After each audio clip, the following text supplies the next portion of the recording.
Uma questão aqui de tipos textuais. Eu tenho uma propaganda, uma peça publicitária de caráter social. Em tese, há duas modalidades de peças publicitárias.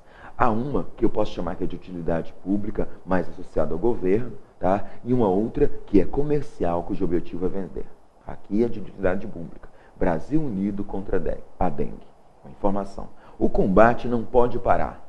Esse aqui não pode parar significa não pare o combate. Eu sei que está no infinitivo. Mas não tem imperativo não. Aqui o infinitivo tem valor de imperativo. Infinitivo e gerúndio tem valor de imperativo. Tá? Outros exemplos, além de combate não pode parar. Veja, levar ao forno brando significa leve ao forno brando. Você deve ter dançado o vol de 2011, 2012 e o passinho do volante. Girando, girando, girando para um lado. Girando, girando, girando para o outro. Significa gire para um lado, gire para o outro. Então, de novo, infinitivo e gerúndio podem ter valor de imperativo. Veja as questões abertas que você faz no ensino médio, até no ensino superior. Redige um breve texto explicando a diferença entre rochas magmáticas e metamórficas. Esse explicando significa explique. Então, qual é a conclusão? A conclusão é, o combate não pode parar, tem um caráter injuntivo. É um comando, tá? É uma sugestão aí, injunção ou instrução. Junte sua família, olha o imperativo. Junte sua família e seus vizinhos na luta contra a dengue, tá? O texto é predominantemente injuntivo ou instrucional. É uma peça publicitária cujo objetivo é chamar, é mobilizar a família, os vizinhos, a população para combater a dengue. Brasil unido contra a dengue, ali no final, dengue mata. O resto não consigo ler, www.combatadengue.com.br. É uma peça publicitária e o tipo textual predominante é injunção ou instrução, pelos motivos já referidos. Aqui eu tenho uma historinha, um cartunzinho, uma história em quadrinhos. Tá? Piquei o Luciano Huck, a Grazi Massafera e o Diego Hipólito. Pegou o autógrafo? A ideia piquei, eu peguei, sei lá, piquei. Tá? É um diálogo. Tá? Nesse texto dialogal, o diálogo é um subtipo narrativo. Tá? Da narrativa existem diálogos, obviamente. Tá? Então, dialogal se relaciona com a narração. Sendo até mais direto e mais aprofundado aqui, deve-se falar que no diálogo existe uma interação instantânea. No diálogo, nas redes sociais, no WhatsApp, você manda mensagem, a pessoa visualiza e responde, é uma maravilha. Chama-se interação instantânea. É um diálogo ali, tá? No chat também do Facebook, nas redes sociais em que há um contato direto de fala um e fala outro. Só voltando, é narrativa. É um subtipo narrativo, posso falar assim que é o subtipo, tá? Chamado de dialogal. Há aqui uma interação instantânea, porque fala um e fala outro. Tipos textuais, sem dúvida. Todo texto apresenta uma intenção da qual derivam as escolhas linguísticas que o compõem. O texto da campanha publicitária e o da charge apresentam, respectivamente, composição textual pautada por estratégia expositiva. O primeiro texto não é informativo. Não informa. Ele chama. Ele apela. Conativo apelativo, se fosse função da linguagem. Tá? Não é expositivo. E interativo. É interativo o segundo, porque apresenta intercâmbio verbal entre os dois personagens. É um diálogo, é uma interação. Eu falei, interação instantânea. Então, a letra A é parcialmente correta. A segunda análise é boa e a primeira é ruim. Descritivo, não tem ali, no primeiro texto, não tem nenhum retrato com palavras. Descrição é apresentar, digamos, os elementos que compõem determinado prato.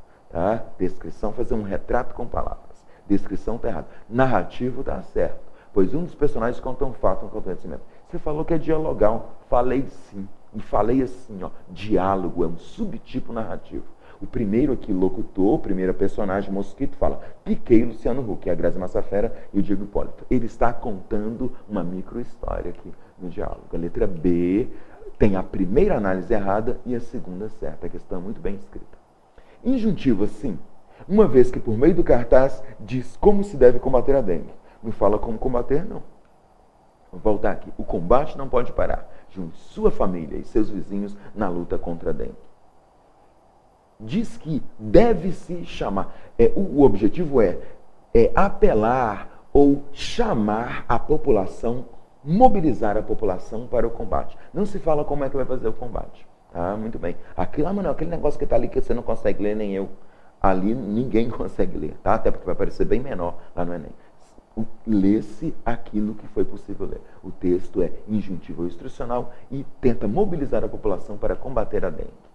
A letra C tem o tipo textual do primeiro texto certo, mas a explicação é incorreta. Não fala como. Fala assim, faça isso, sei lá, vai até aqui, pegue o vizinho, sei lá, jogue um pó em cima do mosquito, sei lá, uns negócios assim. Dialogar é um diálogo, estabelece uma interação oral. Okay. Então a letra C é uma alternativa até razoável. Não é boa, porque não se fala como combater. Tá? Fala que é necessário combater apenas. Nem A, nem B, nem C. Narrativo, primeiro texto, não é uma história. Descritivo, segundo, não é uma descrição. Persuasivo, conativo, apelativo, injuntivo ou instrucional ou imperativo, é tudo sinônimo. Tá? O objetivo é convencer o interlocutor a combater a dengue. Tá? O combate não pode parar. E dialogar, pois há uma interação oral entre os personagens. A letra E é fenomenal, tá? E traz uma análise dos dois textos aqui propostos para a questão de tipo textual. Adiante. Tenho aqui uma historinha em quadrinhos. Essa estrada vai para São Paulo? Sei não, doutor. Mas se ela for, vai fazer uma farda danada para nós. Até lembrando o tio Roninho ali da outra matéria de matemática. Tá muito bem, aqui é um texto irônico, né? E eu tenho uma interação aqui entre um falante da cidade e um falante do interior. Vamos lá para a questão do Enem. Aspectos irônicos ou efeitos irônicos.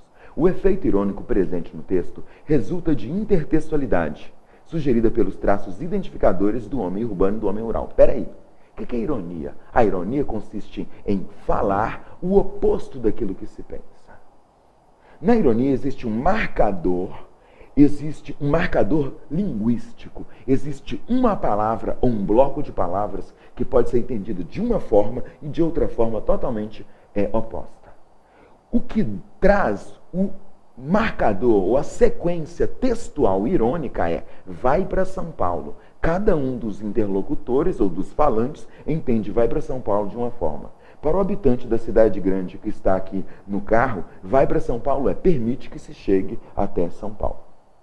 Para o falante aqui, rural, sentado em cima de uma pedra aqui, pitando cigarrinho, vai para São Paulo significa que a estrada, ela mesma, ela vai se deslocar até São Paulo. Uma espécie de uma personificação aqui. Cada um entende um lado, tá? De uma forma, aliás. E essa duplicidade de entendimento é que gerou o efeito irônico. Só um detalhe para você, não existe ironia sem marcador linguístico. Mas se for só uma imagem. Se for só uma imagem, dentro da imagem vai haver um elemento que pode ser lido de duas formas. Ironia é isso, consiste em afirmar o oposto daquilo que se pensa. Existe um marcador textual, de preferência linguístico, se for um texto linguístico aí falado ou escrito. Tá? Então vai para São Paulo, que é entendido por cada um, por cada demais, né? Fiz aqui sem querer, tá? Cada um dos falantes entende vai para São Paulo de uma forma específica. Não é intertextualidade. É uma ambiguidade, produzida pela interpretação da fala do locutor a partir da variedade do interlocutor. Cada um tem um conceito diferente ou uma ideia do que seja vai para São Paulo. Então, 2 é ambiguidade, 2 sentidos. Mas se tiver 3 ou mais, aí é polissemia. Em geral, tá, a ironia opera por intermédio aqui da ambiguidade. Pegue outro texto. Um texto aqui que eu uso bastante, que é um clássico na minha aula. Se sua sogra é uma joia, temos o melhor estojo. Funerária Souza. Sem o Funerária Souza, parece que eu estou falando bem da sogra. Sabe? É uma joia, um objeto raro, de muito valor. Tá? E o estojo é que serve para proteger. Mas com Funerária Souza, joia passa a ser o corpo da sogra. E estojo passa a ser o caixão. Isso é que é a ironia. A ironia opera por intermédio de uma ambiguidade. Tá? É a letra B. Letra C. Conotação atribuidora de sentidos figurados a palavras relativas às ações e aos seres. Não é uma leitura boa. Não é porque é só um sentido figurado. Há 2 sentidos para a expressão vai para São Paulo. É até razoável a letra B. Até razoável. Há uma conotação, um sentido meio metafórico, sei lá, uma metáfora de vai para São Paulo, uma personificação na cabeça do falante da zona rural. Tá? Mas há obviamente dois sentidos. Isso é ambiguidade. E o que gerou ambiguidade foi uma interpretação diferente da pretendida pelo enunciador ou locutor 1. O locutor 1 tem uma intencionalidade. Vai para São Paulo, posso ir até São Paulo nessa estrada? E o falante 2, ou interlocutor, o enunciador 2, entende de forma diferente. Vai para São Paulo é outra coisa. A estrada vai se deslocar até lá, conforme nós vimos anteriormente. A letra C é um distrator razoável, mas é incorreto. Tá? Letra D. Negação enfática, elaborada para reforçar o lamento interlocutor pela perda da estrada. Ele fala, sei não, doutor. Não é negação enfática aqui, não é não. Tá? Ótimo. Só sei não, doutor. Não é uma negação enfática, sabemos que é ambiguidade. Pergunta retórica, usada pelo motorista para estabelecer uma interação com o homem do campo. Não é retórica, ele queria uma informação. Tá? Posso chegar até São Paulo? O outro fala, não sei se você consegue chegar, desculpe, se a estrada vai até São Paulo. Deve-se, evidentemente, assinalar a alternativa B. É uma questão muito bem elaborada, uma questão de caráter técnico. A alma da ironia está no que se estuda, no que se requer para solucionar aqui a questão trazida aqui ou aplicada em 2012. Muito boa questão, tá? Sem dúvida, a letra B.